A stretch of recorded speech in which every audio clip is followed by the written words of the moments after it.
Santé encore, car aujourd'hui, dans l'Afrique en marche, nous allons parler d'un système très innovant et qui sauve des vies. Didier Lalaye, merci d'être avec nous. Alors, vous êtes médecin tchadien et Bonsoir. alors vous avez inventé Dawa Mobile Health. Dawa, ça veut dire traitement en arabe tchadien. C'est en fait un système qui permet par texto de dépister les cas de bilharziose à distance. Donc, c'est la bilharziose, on va juste expliquer rapidement, c'est une maladie parasitaire. Oui, la bilharziose, c'est une maladie parasitaire tropicale, en fait, qui se contracte généralement par les enfants parce que dans les eaux stagnantes, en fait, sont un réservoir du vecteur.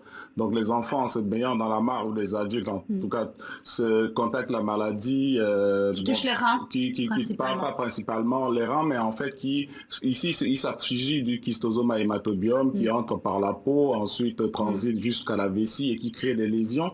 Et en fait, il y a la présence de sang dans la vessie, que ce soit microscopique ou bien macroscopique. Alors, vous avez décidé de vous concentrer sur les enfants et sur votre pays, le Tchad.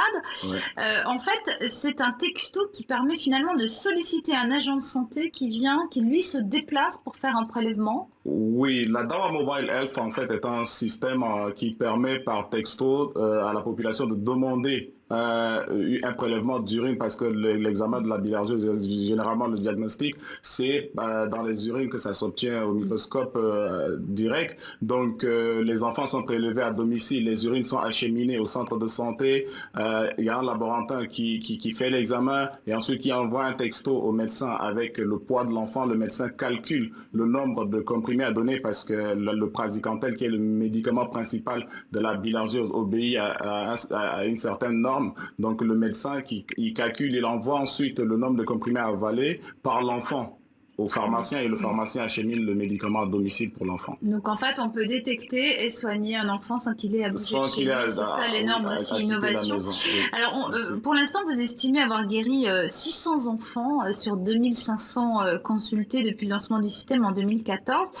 On a l'impression qu'aujourd'hui en Afrique, avec le développement de la e-santé, des téléphones portables et autres, et d'autres applications autour de la santé, on a l'impression que finalement, ce sont les privés, les inventeurs, les start-upers, ou alors les médecins comme vous, qui finalement sont un peu en train de se substituer à l'État, qui n'arrive toujours pas à prendre en considération les questions de santé.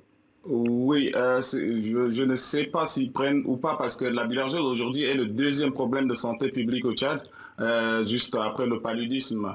Et donc à ce niveau-là, moi en tant que médecin, en tant que jeune médecin et aussi en tant que, je sais pas, visionnaire parce que je suis passionné de la technologie, je pense que substituer en fait voudrait peut-être dire qu'il faut remplacer quelque chose qui existe déjà, mais en fait le Tchad avec 12 millions d'habitants n'a que 500 médecins. Et si déjà la technologie peut jouer le rôle des médecins, je pense que c'est une bonne chose. Aujourd'hui, en tant que médecin, j'arrive en fait à faire ces calculs-là et d'envoyer tout ça sans avoir rencontré ces enfants-là. Donc, je crois que quelque part, c'est vrai que la machine ne peut pas remplacer l'homme totalement, mais quelquefois, ça permet quand même de décongestionner un système en fait qui est vraiment très exigu du point de vue des personnels et des services. Voilà. Alors pour l'instant, vous vous êtes concentré dans une zone très circonscrite au Tchad, dans une région très particulière, puisque c'est un projet pilote. Mais à l'avenir, vous aimeriez bien vous exporter en fait en Angola et au Ghana. Oui, absolument. Et ça, c'est pour la vision de l'année prochaine, ça veut dire 2017, début 2017. En fait, il s'agit de mettre encore un peu de la high technologie, comme on dit dans la zone anglophone, et qui de la haute technologie en français. Oui, de la haute technologie. Oui, nous de sommes la sur technologie de TV5. précision.